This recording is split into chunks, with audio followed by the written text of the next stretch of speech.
Bismillahirrahmanirrahim. Assalamu alaikum. Welcome to Pakistan Media Today. Friends, we are going to learn 10 useful phrases in English that are used in our daily routine life. इस video के अंदर हम 10 जुमले English के ऐसे सीखेंगे जो कि हमारी रोज़मर्रा की ज़िंदगी के अंदर नॉर्मली यूज़ होते हैं, इंग्लिश से उर्दू में भी, इंग्लिश से हिंदी में, यानी कि रोमन उर्दू में भी मैंने इसके अंदर लिख दिए हैं ताकि अगर वो लोग जिनको उर्दू पढ़ना नहीं आती तो वो रोमन उर्दू के ज़रिए इसको अंडरस्टैंड कर सकें, लाइक जिन लोगों को हिंदी पढ़ना आती है। अगर आप ये वीडियो पहली मरतबा देख रहे हैं तो मैं आपको बता दूं, ये मेरे चैनल की एक नई सीरीज़ है। नॉर्मली मेरा चैनल पाकिस्तान मीडिया टुडे जो है कैटल फार्मिंग के हवाले से इसके ऊपर मैं वीडियो डालता हूँ, जो कि मेरा एक पैशन है, मेरा एक शौक़ है, ठीक है। लेकिन ये मैंने अपने चंद सब्सक्राइबर्स की रिक्वेस्ट के ऊपर उनसे मैंने मशवरा किया, उसके ऊपर एक नई सीरीज़ शुरू करी है। उस सीरीज़ की ये 3rd वीडियो है। इससे पहले की जो 2 वीडियोज़ हैं उनका लिंक मैं डिस्क्रिप्शन में दे दूंगा। तो बगैर किसी टाइम को ज़ाया किए वीडियो को शुरू करते हैं।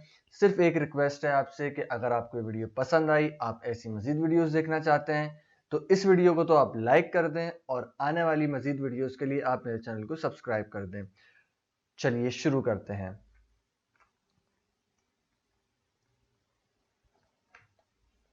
तो पहला जुमला जो हमारा है वो है, तुम्हारे दिमाग में तो भूसा भरा है। तुम्हारे दिमाग में तो भूसा भरा है। तो इसकी इंग्लिश है, your head is full of kelp. Your head is full of kelp. तुम्हारे दिमाग में भूसा भरा है। Your head is full of kelp.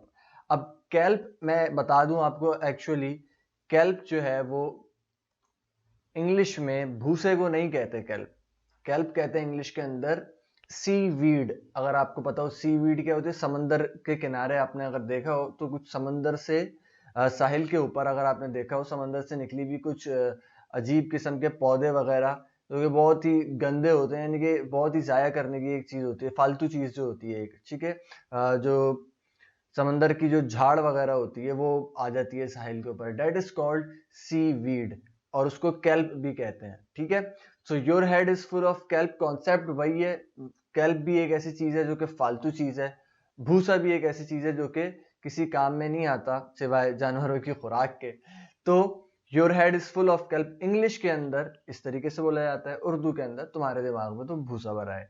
Let's move to the second sentence. We have,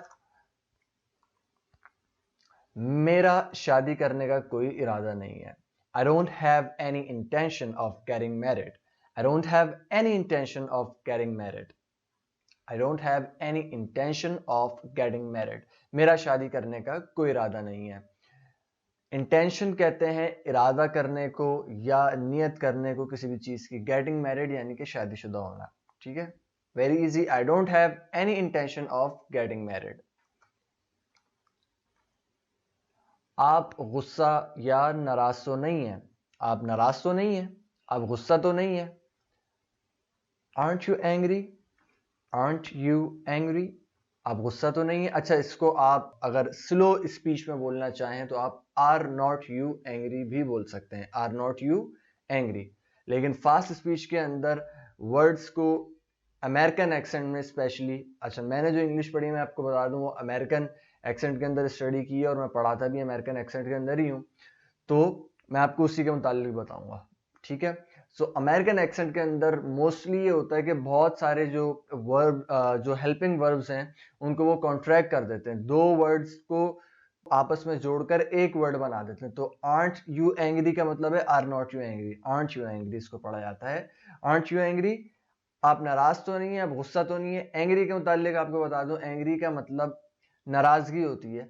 गुस्से के लिए फ्यूरी का वर्ड भी आता है, रेज का वर्ड भी आता है, लेकिन नॉर्मली जब आप किसी से पूछ रहे होते हैं आपको गुस्सा तो नहीं है, आपको गुस्सा तो नहीं आएगी, आप नाराज तो नहीं है, so you can say aren't you angry.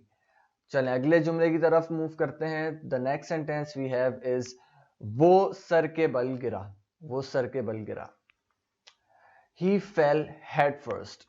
He fell head first. He fell head first, which means के जब वो गिरा, fell is the second form of fall. fall मतलब गिरना, जो कि प्रेजेंट टेंस के अंदर यूज होता है। यहाँ हम पास्ट टेंस की बात कर रहे हैं। सो ही फेल हेड फर्स्ट, वो सर के बल गिरा।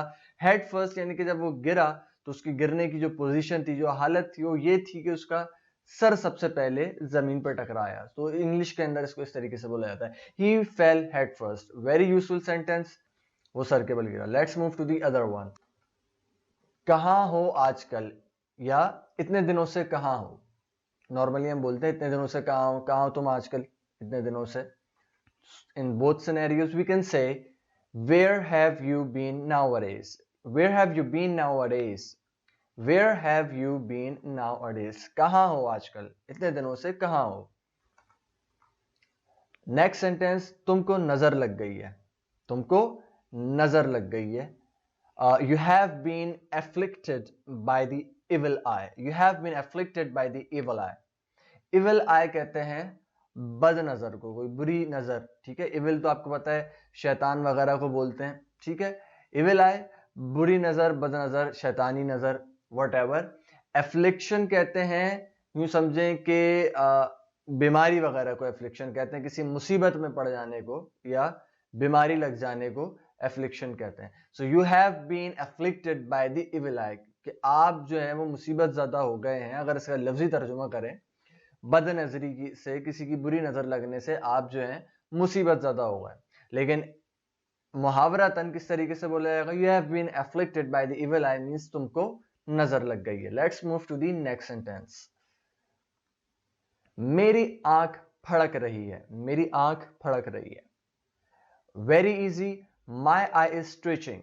So my eye is twitching. मेरी आंख फड़क रही है। अब जमाना बदल गया है, अब जमाना बदल गया है। Time has changed now. बहुत यूजफुल सेंटेंस है। Time has changed now. Time has changed now.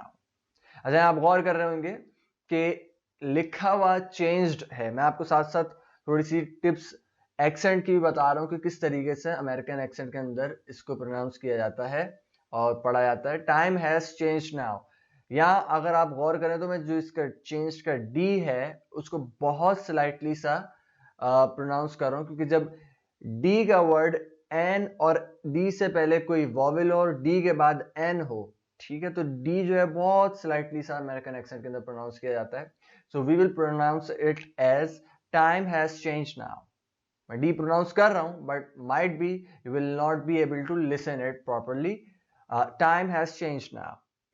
So that's how you need to pronounce it. Time has changed now. Next sentence that we have here is Don को पकड़ना मुश्किल ही नहीं बल्कि नामुमकिन है। ये एक डायलॉग है फिल्म का। डॉन को पकड़ना मुश्किल ही नहीं नामुमकिन है। Catching Dawn is not just difficult but rather impossible. Catching Dawn is not just difficult but rather impossible. Catching dawn is not just difficult but rather impossible. यानी डॉन को पकड़ना मुश्किल ही नहीं बल्कि नामुमकिन है।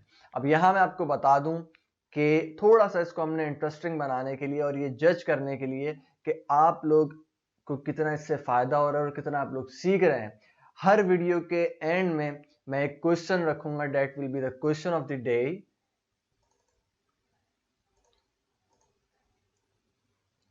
जी, वो क्वेश्चन क्या है हमारा? तो वो क्वेश्चन क्या है हमारा? अब इज्जत का सवाल है। ये वो सेंटेंस है जो मैं अपनी लास्ट वीडियो के अंदर इसका आपको ट्रांसलेशन बता चुका हूं। अगर आपने मेरी लास्ट वीडियो नहीं देखी है तो उसका डिस्क्रिप्शन में आपको दे दूंगा। लेकिन आगे से आपने ये करना है कि मेरी जो भी आपने अब जैसे मैंने जो सेंटेंसेस आपको इस वीडियो के अंदर बताए हैं वो आपने याद करने हैं, उसकी प्रैक्टिस करनी है।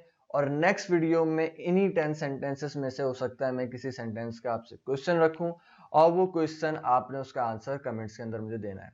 So the question of the day is, अब इज्जत का सवाल है। ये मैंने लास्ट वीडियो के अंदर बताया हुआ है। बहुत ईजी है, बहुत ईजी है, बहुत ईजी है। अगर आपने वहां देखा आपको इजीली याद हो चुका होगा।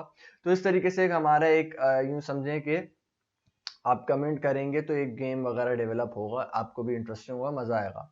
ठीक है, आज के जो सेंटेंसेस हैं उनमें से आपको एक भी अगर आप डेली यूज करें तो आप समझेंगे आपको, मतलब 2-3 भी अगर आप यूज करें डेली तो आपको एक महीने के अंदर कितने सारे सेंटेंसेस याद हो सकते हैं, ये आप जो है वो अंदाजा लगा लें इस बात का।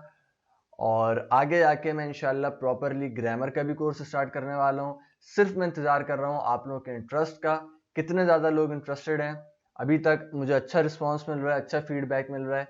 तो आप भी अगर इंटरेस्टेड हैं कंप्लीट ग्रामर और language spoken English language course सीखने के लिए तो कमेंट करके बताएं।